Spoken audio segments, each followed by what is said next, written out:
করতে গিয়ে সাংবাদিককে বেধড়ক মারধর হেনস্থা। পরিযায়ী শ্রমিকের মৃত্যুর প্রতিবাদে শুক্রবার বেলডাঙ্গার মহেশপুরের দফায় দফায় চলে রাস্তা অবরোধ। ঘন্টার পর ঘন্টা ধরে অবরুদ্ধ থাকে 12 নম্বর জাতীয় সড়ক, বন্ধ ট্রেন চলাচল। উত্তাল বেলডাঙ্গায় খবর সংগ্রহ করতে গিয়ে আক্রান্ত সংবাদ মাধ্যম। আক্রান্ত জি 24 ঘন্টার সাংবাদিক সোমা মাইতি ও চিত্র সাংবাদিক রঞ্জিত মাহাতো। দুজনকে বেধড়ক মারধর করা হয়। রাস্তায় ফেলে মারধরের অভিযোগ।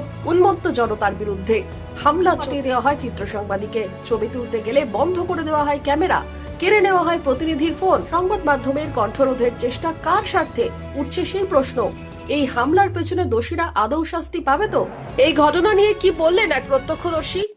হয়েছিল মিডিয়াটা যখন নামলো ভদ্র মহিলা, তখন কেবল নামার 2 মিনিটও হয়নি, 2 মিনিটের সঙ্গে সঙ্গে ধর জমা। তো ভদ্র মহিলা রঞ্জিত বাবু আগে আগে হাঁটছে, 500 লোক 1000 লোক সব পেছনেই করছে, আর আমি তাদেরকে ঠেকাইছি।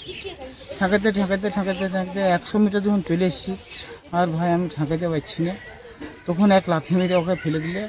এবার আমি ওকে তুলে দিয়েছি, আবার আর এক লাথি মেরে ফেলে দিলে।